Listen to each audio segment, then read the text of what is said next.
여러분 안녕하십니까? 충청합회 교과 방송입니다. 제3기 마지막 화입니다. 14가 내용은 에베소서 1장에서 6장의 내용을 리뷰하고 있습니다. 에베소서를 통해 배운 이 교회에 관한 진리를 마음에 새기는 시간이 되기를 간절히 바랍니다. 제14가인데요. 마음에 새기는 에베소서 기억절입니다. 너희는 그 은혜를 인하여 믿음으로 말미암아 구원을 받았으니 이것은 너희에게서 난 것이 아니요 하나님의 선물이라. 행위에서 난 것이 아니니 이는 누구든지 자랑하지 못하게 함이라. 우리는 그가 만드신 바라 그리스도 예수 안에서 선한 일을 위하여 지으심을 받은 자니 이 일은 하나님이 전에 예비하사 우리로 그 가운데서 행하게 하려 하심이니라. 에베소서 2장 8절에서 10절 말씀. 토요일 소재는 런던 아이 회전 관람차에 대해서 말하고 있습니다. 이게 실제 사진인데요. 이 템즈강 14m 상공에서 빅벤, 국회의사당, 그리고 수많은 유서 깊은 궁전과 대성당 등을 이 관람차 위에서 볼 수 있다라고 합니다. 이 관람차를 언급하면서 신약학자인 톰 라이트는 에베소서를 설명하고 있습니다.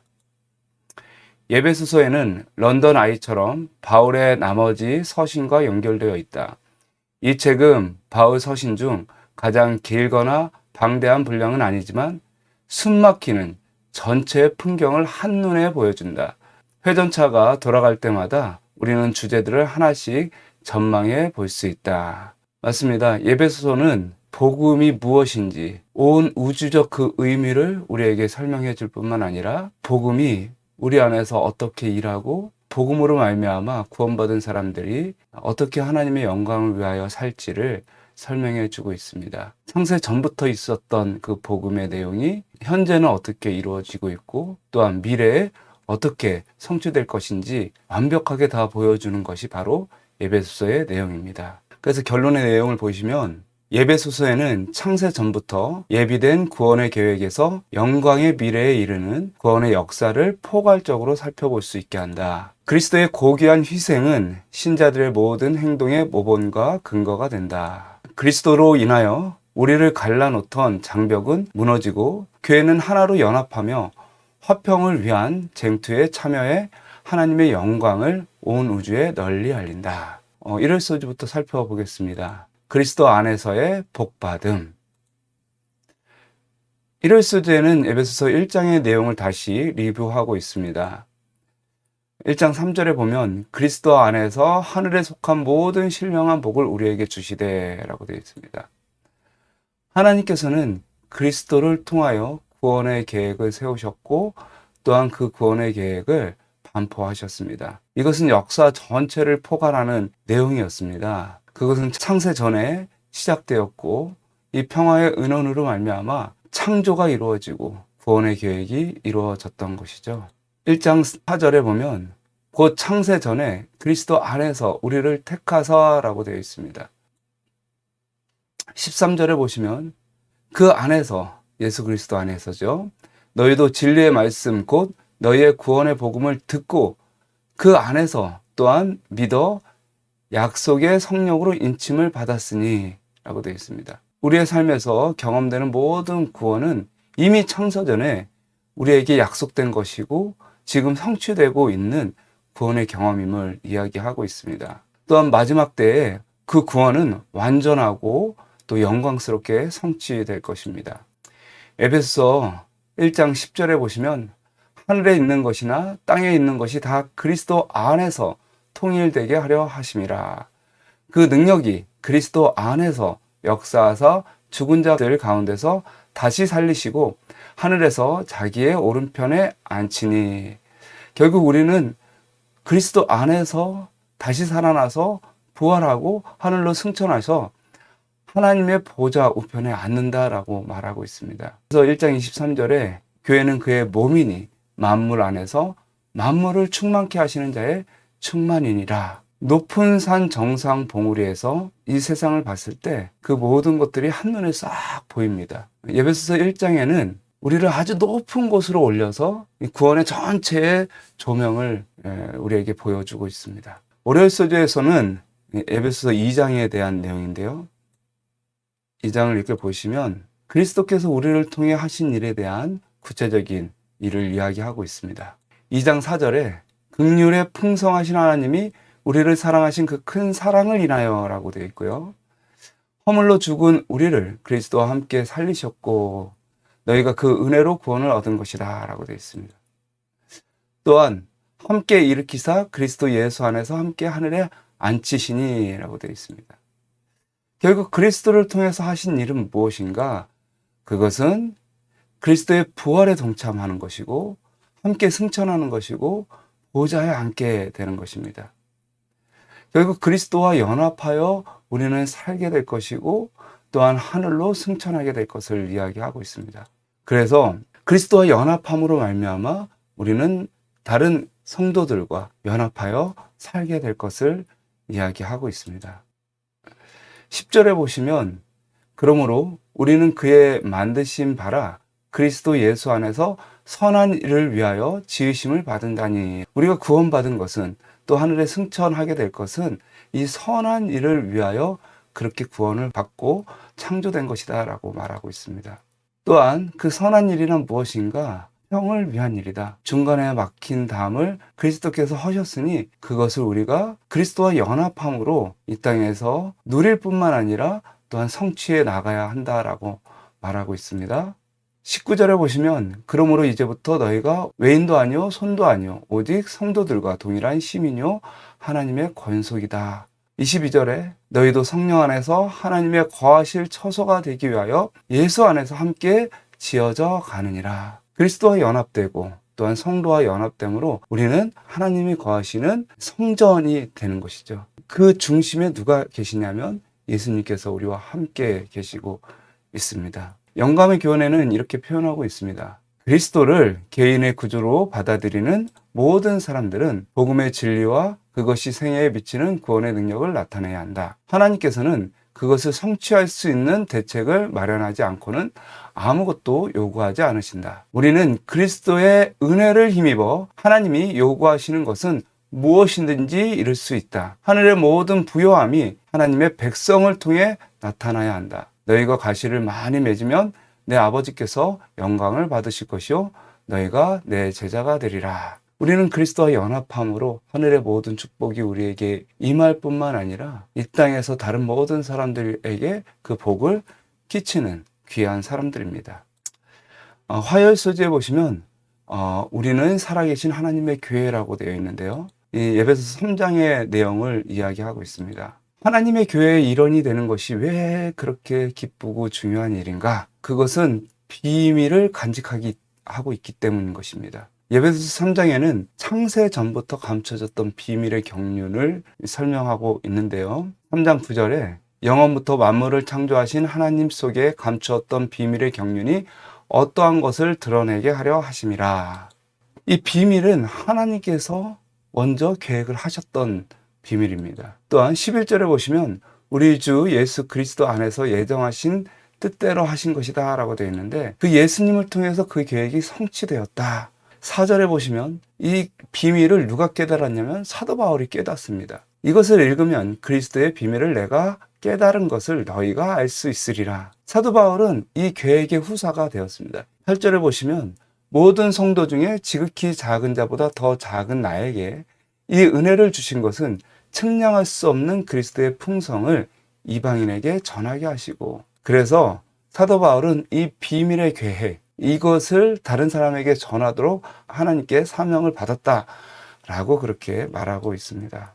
그러므로 이 교회의 일원이 되는 것은 이 비밀을 간직하게 되는 것이고 깨닫게 되는 것이고 또한 이 비밀을 다른 사람에게 전하는 것입니다. 유대인과 이방인으로 구성된 교회는 그 계획, 그 비밀이 성취되는 곳이며 비밀이 드러나는 곳이고 전 우주를 그리스도 안에서 통일되도록 쓰임받는 도구인 것입니다. 그러므로 이 교회의 일원이 되는 것은 어마어마한 특권을 갖게 되는 것이죠. 영감의 교훈은 이렇게 말하고 있습니다. 우리 주님께서는 교회가 그분 안에서 발견하는 충만함과 풍성함을 세상에 반영하도록 계획하셨다. 우리는 하나님의 선물을 끊임없이 받고 있다. 그러므로 우리는 바로 그 선물을 나누어 줌으로써 그리스도의 사랑과 은혜를 세상에 나타내야 한다. 온 하늘이 일어나서 사자들을 온 세상 방방곡곡으로 보내어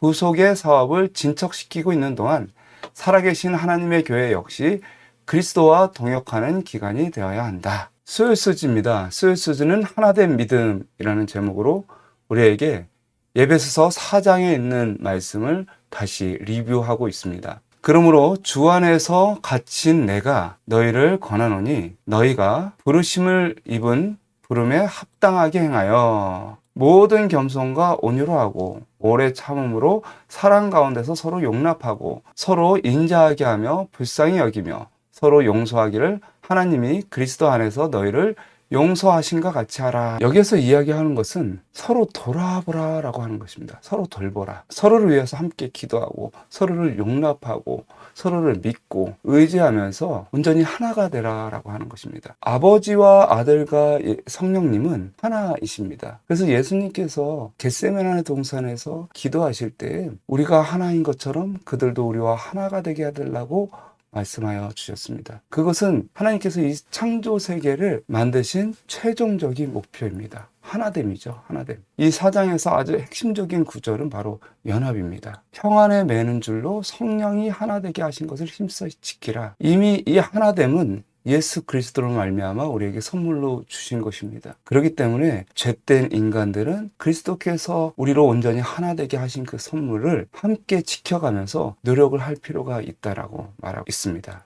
두 번째는 기여입니다. 기여. 예수님께서는 성령을 통하여 각 사람에게 은사를 주심으로 봉사의 일을 하게 하여 주셨습니다. 그래서 그리스도의 몸된 이 교회를 함께 세워가도록 하게 하였습니다. 서로 봉사하면서 다른 사람을 위하여 살아가면서 하나님의 영광이 우리 안에서 나타나고 또한 그리스도의 몸이 건강하게 세워질 것을 약속하고 있는 것이죠. 세 번째는 회복입니다. 22절에 보시면 너희는 유혹의 욕심을 따라 썩어져가는 구습을 쫓는 옛사람을 벗어버리고 오직 심령을 새롭게 하여 라고 되어 있습니다. 이렇게 하나 되고 서로 봉사하는 그 이유는 하나님께서 아담과 하와를 창조하셨듯이 온전히 회복하려고 하는 것입니다. 지금 우리는 죄악으로 말미암아 이기적인 마음과 욕심으로 살아가고 있습니다. 그러나 주님께서는 성령을 통하여 우리를 새롭게 함으로 처음 하나님께서 사람을 창조했던 그 모습 그대로 우리를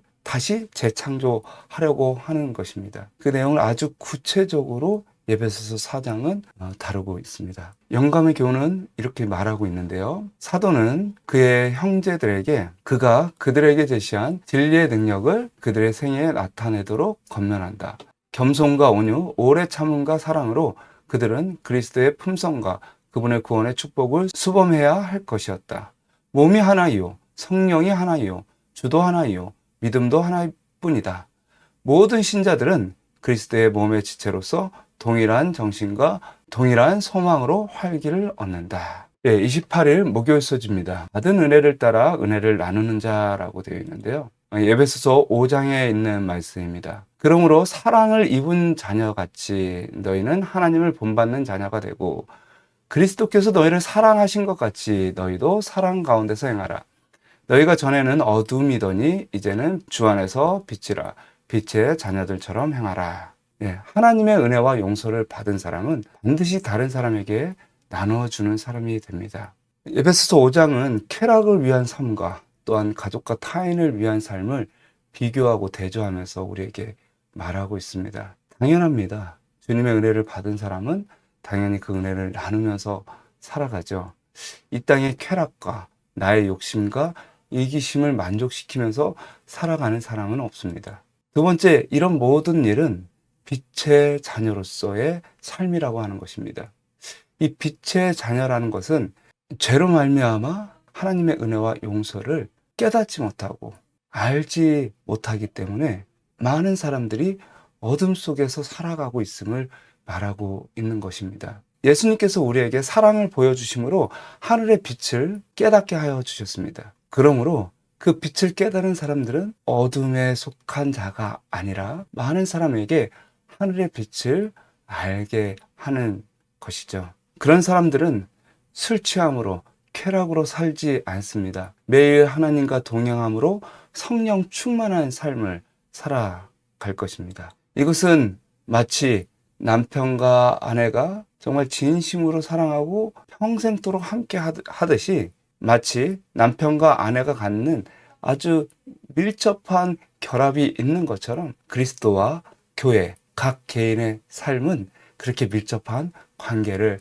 가져야 된다라고 말하고 있습니다. 영감의 교훈은 이렇게 말합니다. 그리스도께서 우리의 모본이시다. 그분을 본받고 그대의 발은 그분의 발자취를 따르라. 그대는 현대 진리의 모든 점들을 믿노라고 고백할 수 있다. 그러나 그 진리들을 실천하지 않으면 그대에게 아무런 유익이 없을 것이다. 우리는 다른 사람들을 정죄하지 않아야 한다. 이것은 우리가 할 일이다. 그러나 우리는 서로 사랑하고 서로를 위하여 기도해야 한다. 마지막 금요일 소지입니다. 금요일 소지는 에베소 6장에 대한 내용입니다. 에베소서는 이 교회론을 말하고 있습니다. 이때까지 살펴본 대로 교회는 그리스도의 몸입니다. 하나님의 성전이죠. 그리고 그리스도의 신부고 아내입니다. 그러므로 연합하고 덕을 세우는 말을 하고 온유한 마음을 품고 이 평화의 복음을 갖는 것이 바로 교회입니다. 온 세상이 이 교회를 중심으로 온전히 통일될 것입니다. 그리스도께서는 그 중심에 계시는 것이죠. 그런데 에베소서 6장은 전혀 다른 이야기를 하는 것처럼 교회를 하나님의 군대라고 소개하고 있습니다. 우리는 아까 영적인 전쟁에서 싸워야 하는 것이죠. 근데 무엇을 위해서 싸우는가? 바로 평화를 위해서 싸우는 것입니다. 그러므로 에베소서 6장 교회를 하나님의 군대라고 표현한 것은 앞에서 그리스도의 몸이고 하나님의 성전이고 그리스도의 신부인 이 교회와 매우 조화되는 것입니다. 가정의 행복과 평화를 위해 위험 요소를 대비하고 또한 그런 위험 요소에서 지켜내는 것은 가정이 연합해서 해야 될 일입니다. 그러므로 이 교회는 하나님의 군대와 같다라고 표현하고 있습니다. 하나님의 군대로서 우리는 적의 세력을 과소평가하지 말아야 합니다. 사단은 우리보다 훨씬 뛰어난 존재입니다. 우리는 쉽게 넘어질 수도 있고 또한 좌절할 수도 있습니다. 그러나 그렇다고 해서 적에게 너무 주눅들 필요가 없습니다. 이 싸움의 중심에 예수 그리스도께서 있기 때문에 그렇습니다. 승리의 비결에 대해서도 에베소서 6장은 소개하고 있는데요. 첫 번째는 하나님이 함께 하심을 이야기하고 있습니다. 두 번째는 전신갑주를 우리들에게 공급해 주셨다고 말하고 있습니다. 그리고 주님께서 먼저 승리하셔서 우리에게 승리를 주실 수 있음을 약속하고 있습니다. 우리가 에베소 6장을 이렇게 쭉 살펴보면서 이 교회란 무엇인가? 왜 우리는 교회의 일원이 되어야만 하고 안식일에 교회에 와서 성도들과 함께 예배하고 함께 기도하고 교제를 나눠야 하는가? 코로나 이후에 많은 사람들이 개인적인 신앙을 갖고자 합니다. 그러나 그것은 하나님의 뜻이 아닙니다. 하나님은 공동체 안에 함께 하시기로 약속하셨고 그 공동체를 통하여 하나님의 영광이 나타낼 수 있을 것을 약속하고 있습니다. 각 교회들마다 에베소서의 이 말씀을 다시 한번 묵상하면서 우리 교회는 정말 어떤 교회가 되어야 될지, 어떻게 하나님께 영광 돌려야 될지 함께 의논하셨으면 좋겠습니다. 묵상으로 모든 말씀을 마치겠습니다.